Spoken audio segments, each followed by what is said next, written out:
I didn't go looking for proof. That's what still bothers me the most. I wasn't digging, wasn't suspicious, wasn't trying to catch her in anything. I was doing something painfully ordinary, checking our shared calendar to see if we had dinner plans with my parents that weekend. That's when I saw it. Executive Leadership Retreat, Off-Site Strategy Intensive.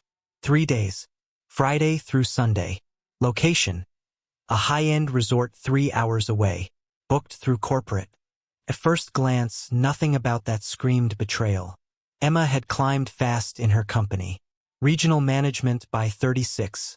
People reported to her. She handled budgets larger than my entire department's annual revenue. Retreats were part of that world.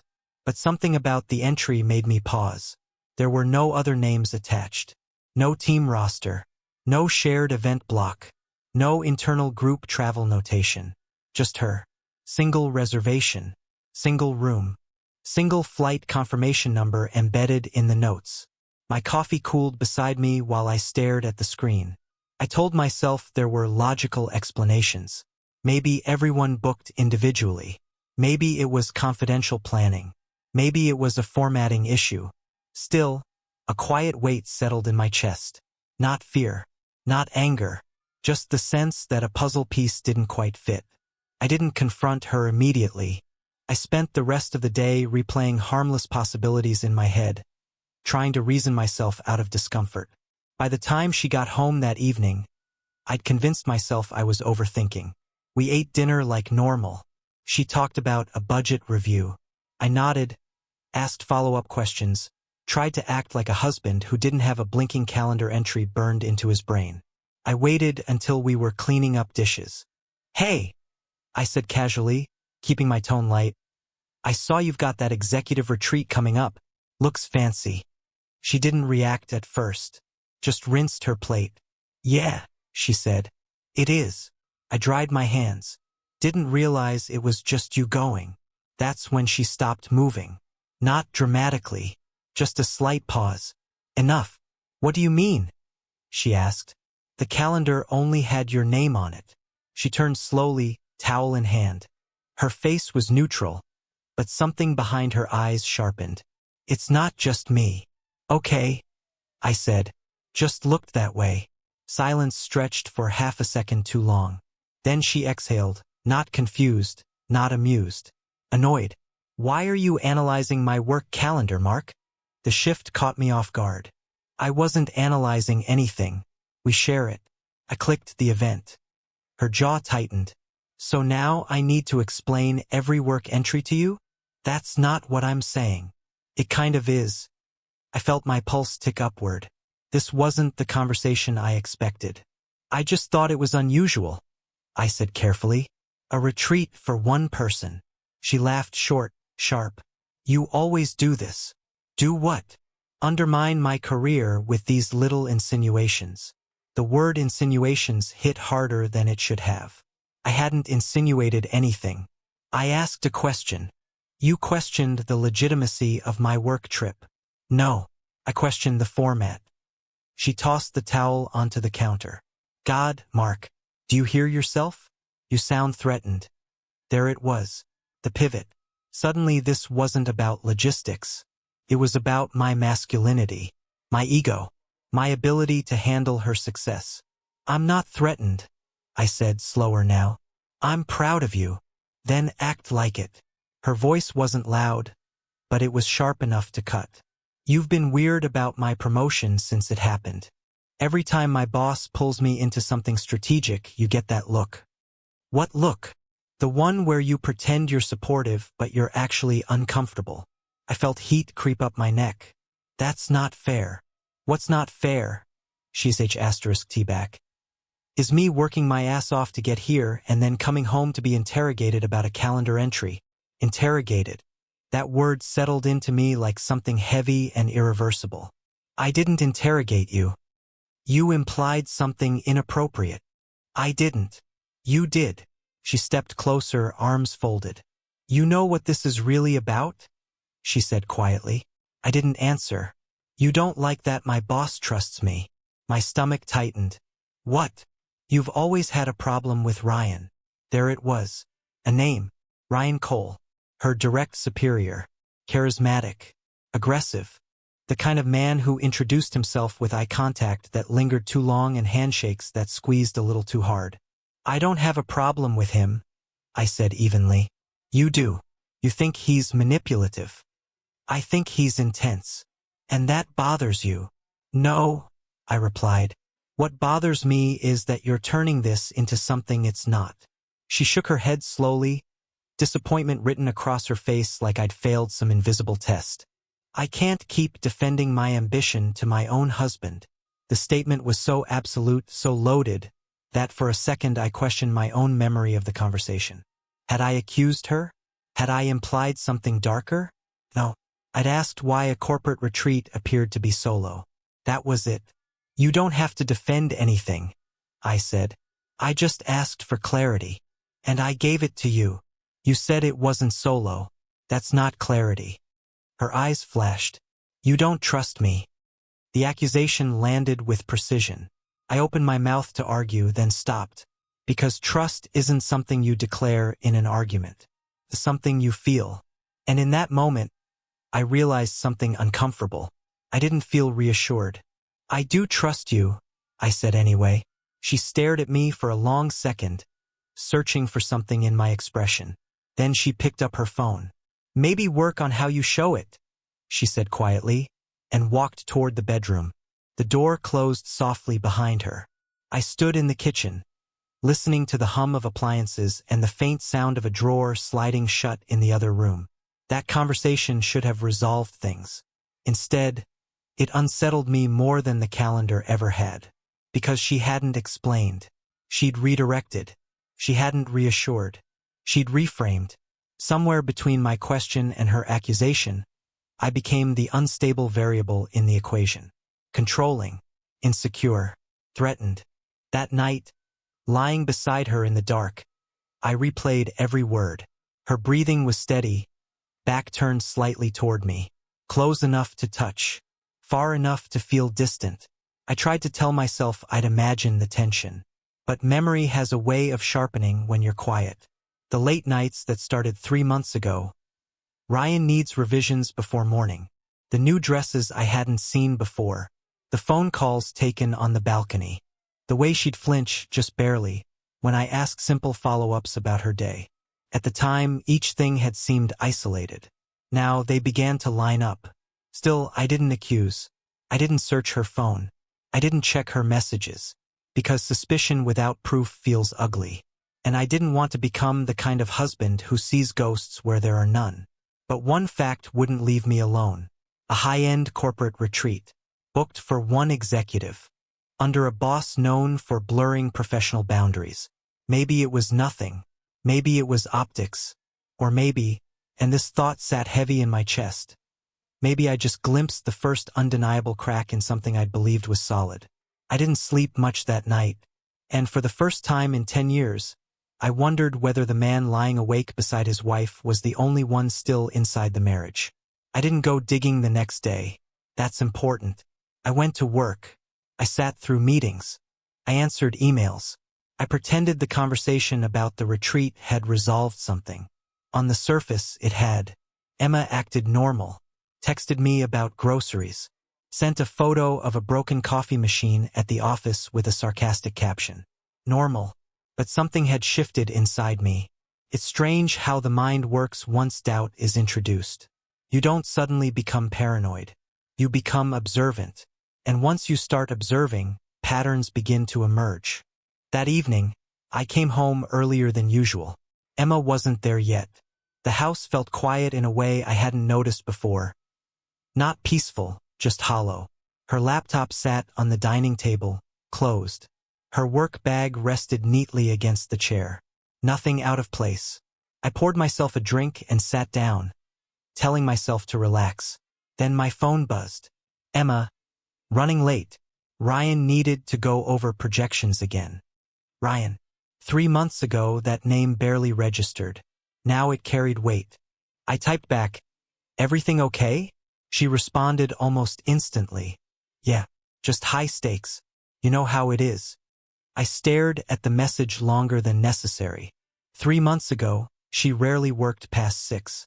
We had dinner together most nights, laughed about mundane things, talked about maybe finally starting the family we kept postponing because of timing. Then came the promotion. Then came Ryan's expanded strategic initiatives. Then came the late nights. First, I'd been proud. I told people my wife was moving up fast. I meant it. I still do, in a way. But pride can coexist with discomfort. And I'd buried that discomfort under the assumption that ambition just looks different at higher levels. When she finally walked through the door that night, she looked tired, but not in the way she used to after long days. There was an alertness to her, a charged energy. "Sorry," she said, kicking off her heels. "Total chaos. Budget stuff?" I asked. "Yeah. And leadership positioning for the retreat." The word retreat hung between us. I nodded. She moved past me toward the bedroom, already pulling her phone from her purse. It buzzed in her hand before she reached the hallway. She glanced at the screen and smiled. Not broadly, not obviously, just a small shift at the corner of her mouth. Then she saw me watching. Her expression neutralized instantly. "Work," she said almost preemptively. I didn't respond. I didn't ask to see it. I didn't move. But something about that microsecond, that unguarded smile, lodged itself in my memory. That night, while she showered, her phone remained on the dresser, face down, on silent. It hadn't always been like that. Emma used to leave her phone anywhere. Countertops, couch cushions, kitchen table. She'd ask me to check messages for her if her hands were full. Now it was either in her pocket or placed deliberately out of view. Individually, none of it proved anything. But when you line them up, the late nights, the defensiveness, the guarded phone, the retreat booked solo, the randomness starts to dissolve. Over the next week, I stopped confronting and started observing. She began dressing differently, not dramatically, just subtly elevated. New blouses, sharper cuts, heels on days she used to wear flats. When I complimented her once, "You look great today," she seemed startled. "Oh," she said, "thanks," like she hadn't dressed that way for me. Another detail, her banking transactions. We share primary accounts. Always have. Transparency was never an issue before. But small charges started appearing. Boutique wine shop near her office. Upscale cafe I'd never heard her mention. Rideshare receipts on nights she claimed she stayed late. When I casually asked one evening, "Did you grab dinner out?" she replied too quickly. "No, just ate at my desk." The charge from a high-end tapas bar that same night sat quietly in our transaction history. I didn't bring it up. Instead, I tested something. "Maybe we should plan a weekend away soon," I said during dinner one night. "Feels like we haven't had time." She hesitated barely. "After the retreat," she said. "Things are just intense right now. After the retreat." As if that was the milestone everything revolved around. The following Thursday, I called her around 8:30 p.m. Straight to voicemail. I waited 10 minutes. Called again. Voicemail. 5 minutes later, she texted. "In a review session. Can't talk." I stared at the message. Then at the timestamp. 8:52 p.m. A review session that late felt unusual even for high-level planning. I didn't respond. When she came home around 10:30, she looked flushed. Not exhausted, energized. "How'd it go?" I asked. "Fine," she said, slipping off her jacket. "Just tedious." I studied her face. No eye contact. She headed straight for the shower. Later that night, lying in bed, I asked casually, "Is the retreat mostly strategy workshops?" She stiffened almost imperceptibly. "Why?" "Just curious what you'll be doing." "Work," she said flatly. "It's work, Mark." The tone carried something new, irritation mixed with warning. I let it drop, but my mind didn't. By then, the pattern wasn't abstract anymore. It was structured. Increased secrecy, financial irregularities, emotional distance, aggressive blame shifting, an influential superior heavily involved in off-site travel. And the more I replayed the past few months, the clearer it became that the shift hadn't been sudden. It had been gradual, a recalibration. She stopped telling me stories about her day, stopped asking about mine, stopped initiating touch. When I'd reach for her in bed, she'd sometimes lean in, but it felt mechanical, like obligation, not connection. The night before the retreat itinerary finalized, she came home unusually quiet. "Everything set?" I asked. "Yeah," she said. "It's locked in. Who else is going?" The question left my mouth before I could filter it. Her eyes flashed. "I already told you. Leadership team." "Names?" She stared at me. "Why does that matter?" "It doesn't," I said calmly. "I was just making conversation." Her jaw tightened. "You really need to work on this insecurity thing." There it was again. Not reassurance. Not clarity. A diagnosis of me. I realized something in that moment that chilled me more than any hypothetical affair. If she were innocent, the easiest path would be transparency. Instead, she chose deflection. And once you notice deflection, you can't unsee it. I didn't accuse her. I didn't yell. But internally, the narrative had shifted. This wasn't random stress behavior. This was a pattern. And patterns don't form without intention. I lay awake that night listening to her steady breathing, replaying every memory with new context. The weekend conference call that required hotel Wi-Fi. The deleted photo album I once asked about, brushed off as work cleanup. The sudden insistence on separate travel itineraries for efficiency.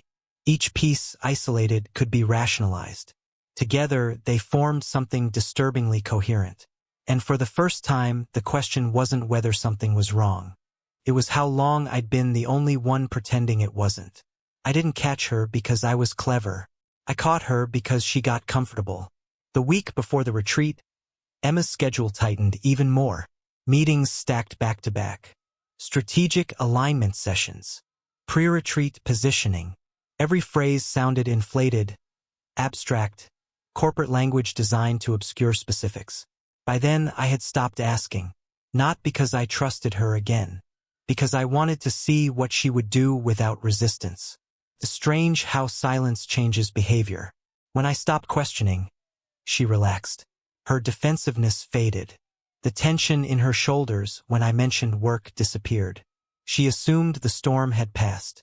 That's when the first real crack opened. It was a Tuesday night. She had fallen asleep on the couch with her laptop still open beside her. That never used to happen. She guarded her devices like state secrets lately. But exhaustion makes people careless. The screen had dimmed but hadn't locked. I stood there longer than I want to admit, debating with myself. Crossing that line changes you.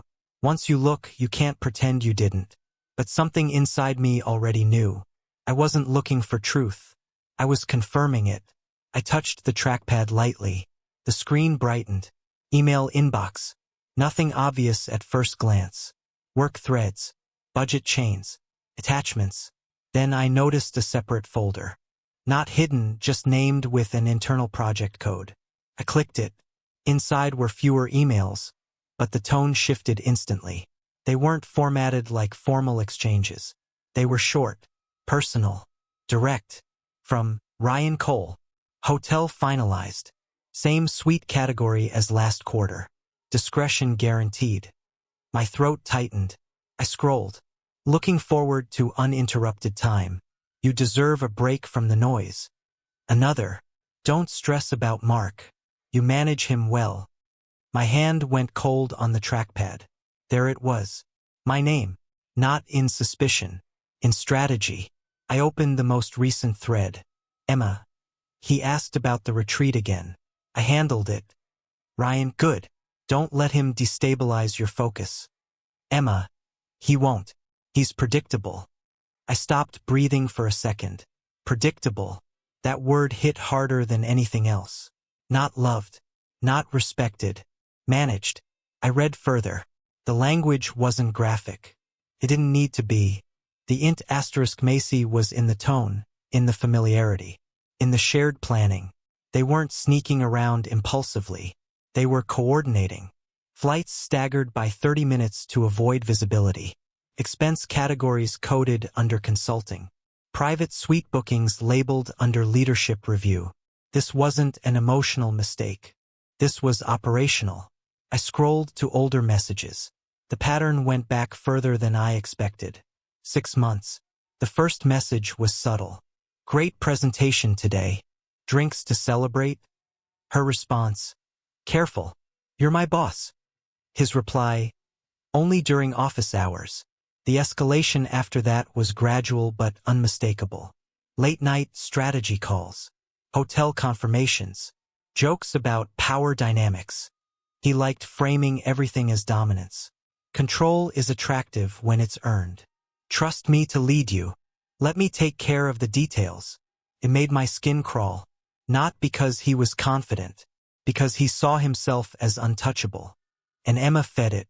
She responded with admiration, with validation, with compliance. I closed the laptop slowly. The room felt too quiet. She shifted slightly on the couch, still asleep, unaware that the illusion had collapsed. I didn't wake her. I didn't confront her. I walked into the kitchen and sat down. Confirmation feels different than suspicion. Suspicion is chaotic. Confirmation is precise. It narrows everything. There was no ambiguity left. She wasn't confused. She wasn't emotionally drifting. She was in a calculated relationship with her superior. And he wasn't just a man she was attracted to. He was using power as currency. The next morning I acted normal. That's the part that surprised even me. I made coffee, asked if she wanted breakfast, kissed her goodbye. She smiled, relaxed, unaware. On my drive to work, I replayed specific phrases from the emails. Discretion guaranteed. Uninterrupted time. Manage him. This wasn't a reckless affair. It was structured around advantage. Ryan wasn't just sleeping with her. He was positioning himself. And that thought opened a new layer I hadn't considered before. Emma had access to internal forecasting data, acquisition discussions, vendor negotiations. Ryan oversaw those divisions. If he blurred professional boundaries this easily, what else was he leveraging? The betrayal suddenly expanded beyond marriage. It became strategic. That afternoon, I checked our joint financial account again. More charges I hadn't noticed. High-end gifts, luxury spa deposits, a wire transfer categorized under consulting reimbursement. The amount was small enough not to trigger alarms, large enough to matter. I traced the date. It aligned with a message I remembered reading. Ryan, I'll handle the optics. Just move it quietly. Emma, done. My pulse slowed instead of quickened. That's when I understood something fundamental. This wasn't passion. It was alliance. He used dominance as identity. She used proximity to power as leverage. And I had become insulation. My income stabilized household optics. My name remained on primary accounts. My trust provided cover. The more I reviewed the transactions, the clearer it became that marital funds were quietly cushioning external ambition. Not recklessly, carefully, strategically. That night, she mentioned the retreat again. 3 days will fly by, she said casually while scrolling her phone. It's mostly planning. Planning what? I asked evenly. Next year's expansion. With Ryan. She glanced up. Yes, he's leading it. Of course he was. I nodded. She returned to her screen. I watched her face for any sign of guilt. There wasn't any. Just confidence. She believed she controlled the situation. She believed she could manage him. She believed she could manage me. And for the first time since this started, I didn't feel anger. I felt clarity.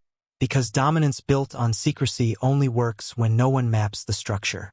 Ryan thought he was untouchable. Emma thought she was strategic. Neither of them realized I now understood the architecture. And once you understand architecture, you stop reacting. You start planning. Once you confirm betrayal, you face a choice. Explode. Or observe. Ryan's mistake wasn't sleeping with my wife. It was assuming I would react emotionally instead of strategically. Emma's mistake wasn't falling for him. It was believing I would remain predictable. The morning after I read the emails, I didn't confront her. I didn't withdraw affection. I didn't become distant. I became attentive. Not to her, to the structure. If you want to understand a system, you don't attack it. You map it. I started with finances. For 10 years, Emma and I operated on full transparency. Joint primary account. Shared investments. Shared credit cards. Her promotion hadn't changed that on paper. But paper is rarely the whole story. I downloaded 12 months of statements. Then 18. Then 24. At first glance, everything looked normal. Mortgage. Utilities. Groceries. Insurance. But when you filter for anomalies instead of totals, patterns surface. Recurring charges aligned with nights, she claimed, late reviews. High-end hotel deposits categorized as conference reimbursement. Small transfers routed through consulting vendors I'd never heard her mention. Nothing dramatic. Nothing criminal at first glance. Just quiet reallocations. I built a spreadsheet. Date, amount, vendor, corresponding calendar event, corresponding email timestamp. When you line those columns up, coincidence disappears. For example, March 14th, $1,850 transfer, executive travel adjustment. March 15th, email, suite upgrade confirmed. April 22nd, $640, private dining reservation. April 22nd, text to me, staying late at office. May 6th, $2,300 wire, consulting facilitation. May 5th, email from Ryan, move it quietly. It wasn't reckless spending. It was synchronized. That's when the second layer revealed itself. The money wasn't just funding their affair. It was buffering it. Corporate reimbursements routed through personal accounts before being corrected. Marital funds absorbing timing discrepancies. Shared liquidity masking travel gaps. Emma wasn't just sleeping with her boss. She was shielding him. And shielding herself. I pulled public corporate filings next. Ryan Cole wasn't a small player. He positioned himself as a growth architect, the kind of executive who blurs ethical lines but hides behind performance metrics. I searched his name alongside keywords. Compliance, internal review, litigation. Nothing current. But 2 years ago, at a previous firm, there had been a quiet internal audit involving expense irregularities. No public charges. Just restructuring. He'd left shortly after. That didn't prove guilt. But it proved history. Men who build identities around dominance rarely change patterns. They refine them. I requested a consultation with a forensic accountant under the pretense of reviewing investment diversification. He didn't know the real reason. He didn't need to. I brought sanitized statements. What stands out? I asked casually. He studied them. Timing offsets, he said after a few minutes. Someone's smoothing transactions. How? Expenses hitting personal before reimbursement clears. It's intentional. Keeps corporate scrutiny light. Risky. Only if someone audits closely. Audit. That word lingered. The next piece fell into place when I revisited the emails. Ryan liked control. Control requires leverage. Leverage requires vulnerability management. If he was rerouting reimbursements casually, if he was booking upgraded suites under strategy intensives, if he was using company events to facilitate private travel, he was creating exposure. Not romantic exposure. Corporate exposure. I began documenting everything. Not *TS stored recklessly. Encrypted backups. Cloud copies under neutral file names. Email metadata with timestamps preserved. Financial statements cross-referenced with calendar entries. If confrontation came, it wouldn't be emotional. It would be structural. Meanwhile, Emma grew more relaxed. She mistook my calm for surrender. She mentioned the retreat details more freely. Ryan thinks this expansion could double regional output. He says leadership presence needs to be strong. He trusts me with the forecasting. Trust. I almost laughed at the irony. One evening, she stepped onto the balcony to take a call. She didn't realize the sliding door hadn't fully latched. I didn't intend to eavesdrop, but I heard enough. You don't need to worry about him, she said softly. Pause. No, he suspects nothing. Another pause. I told you, he's not that type. Not that type. The predictable type. The manageable type. I leaned back in my chair and closed my eyes. Anger flared briefly. Then it passed. Because anger clouds judgment. Clarity sharpens it. The retreat was scheduled for Friday morning. Thursday evening, she packed carefully. Not like someone preparing for workshops. Like someone preparing for a getaway. New dress I hadn't seen before. Lingerie that had never surfaced in our drawer rotation. Perfume reserved for anniversaries. She caught me watching. What? She asked lightly. Nothing, I said. Hope the strategy sessions are productive. She smiled. They will be. I believed her. Just not in the way she intended. That night, after she slept, I finalized the documentation package. Timeline summary. Transaction map. Email excerpts. Potential compliance violations flagged with references to corporate governance policy sections. I wasn't bluffing. I was preparing. Because here's what men like Ryan forget. Dominance only works when others accept the frame. Break the frame and it collapses instantly. I didn't plan to expose him out of revenge. I planned to expose him if necessary. There's a difference. The following morning, I drove her to the airport. She insisted she could Uber. I insisted harder. We rode mostly in silence. At drop-off, she leaned over and kissed my cheek. Don't overthink, she said softly. I won't, I replied. That part wasn't a lie. Overthinking is chaotic. What I was doing wasn't overthinking. It was sequencing. As she walked toward the terminal, phone already in hand, I didn't feel the devastation I once imagined I would. I felt alignment, because for the first time in months, I wasn't behind the curve. I was several moves ahead. And when someone builds their identity around being the alpha in the room, they rarely account for the quiet man who reads the whole board before he moves. Friday morning, after I dropped Emma at the airport, I didn't go home. I went to my office, closed the door, and started the sequence. The mistake people make when they imagine revenge is thinking it has to be loud, explosive, public. Real consequences are administrative, precise, quiet. At 9:12 a.m., Emma's flight took off. At 9:20, I sent the first email. Not to Ryan, not to Emma, to the corporate compliance division of her company. Subject line, confidential, documentation of expense irregularities and executive conduct. Attached, 12 months of synchronized financial offsets.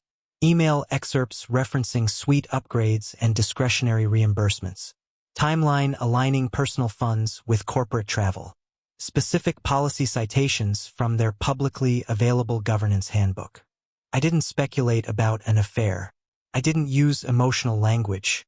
I outlined potential misuse of company funds, undisclosed conflicts of interest, and executive authority imbalance tied to off-site travel.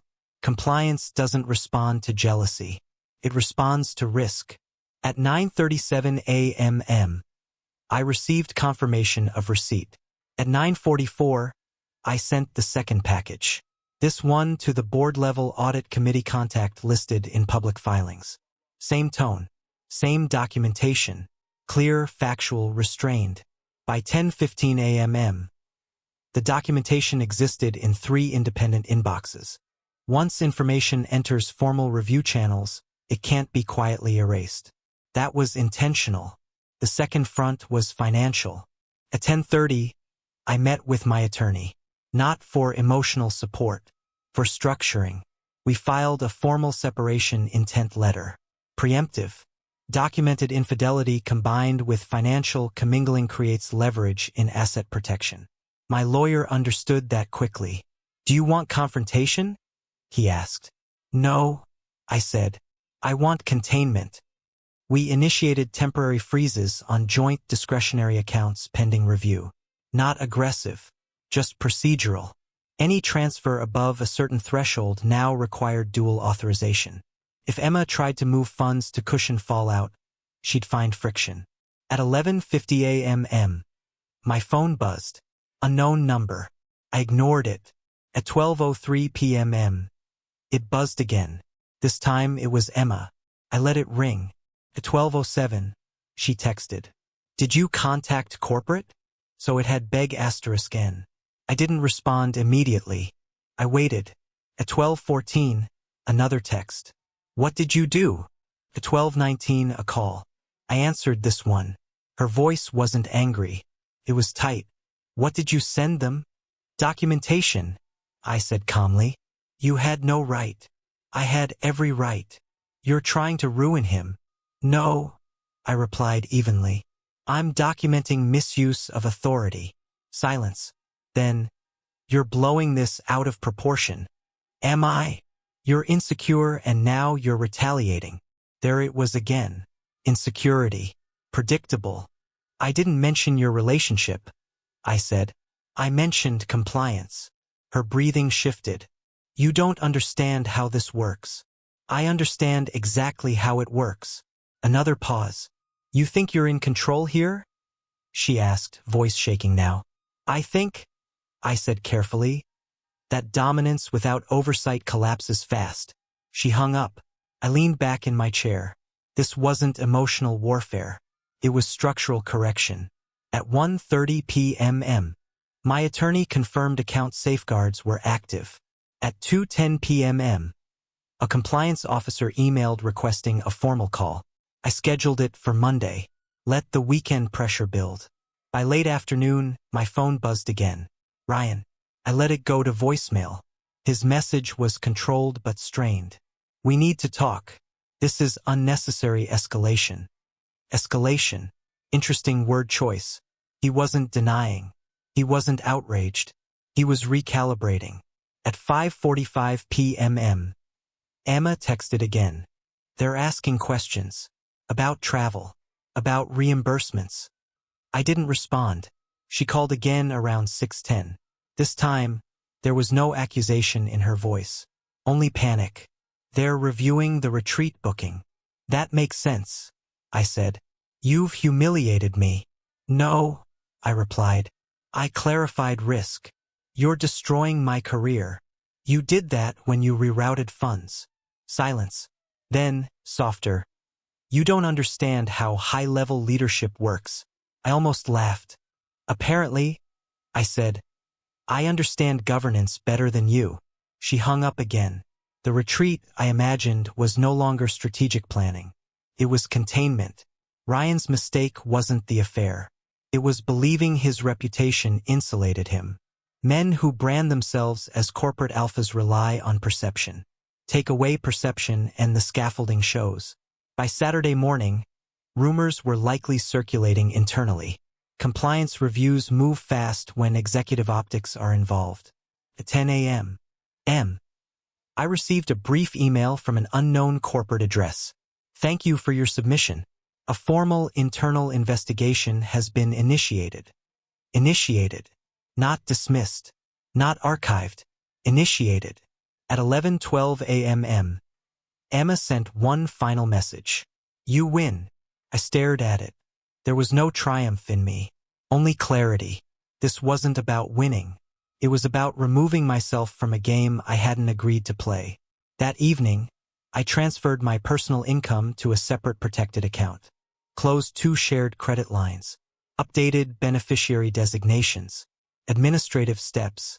Each one reducing my exposure. Ryan called again around 7:30 p.m. This time I answered. His tone was composed, but I could hear the strain beneath it. You've made a mistake, he said. Have I? You're nizing corporate systems over personal matters. I submitted documentation of expense inconsistencies. You're naive if you think that won't come back on you. I let that hang. Then replied, threats imply leverage. Do you have any? Silence. Then, this could ruin Emma. Her choices did that. You're overestimating your position. No, I said calmly. I'm correcting it. He ended the call without another word. By Sunday afternoon, the retreat was reportedly restructured. Emma texted only once more. They suspended travel review until audit completes. Of course they did. No company allows off-site executive retreats under compliance scrutiny, especially not involving private suite upgrades. The alpha persona doesn't collapse in a dramatic explosion. It erodes under documentation, under oversight, under exposure to daylight. That night, alone in the house, I poured a drink and sat in silence. There was no shouting, no smashed glasses, no theatrics, just the steady understanding that two people who believed they controlled the board had miscalculated one variable, me.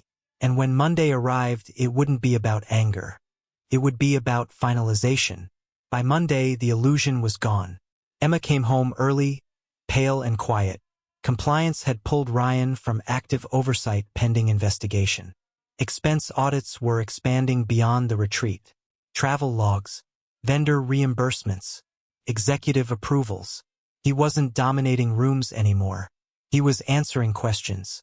Emma tried once, just once, to pivot back toward me. "I didn't think it would go this far," she said, sitting across from me at the kitchen table. "That's the problem," I replied. "You didn't think." Ryan had framed himself as untouchable. But power built on blurred lines collapses when someone draws them clearly. She asked if we could fix it. I told her I'd already started. The separation papers were ready. Asset division structured. My exposure contained. For the first time, she wasn't managing me. She was facing consequences without a shield. And Ryan, he no longer sounded like an alpha. He sounded like a liability. The divorce finalized quietly. No courtroom drama.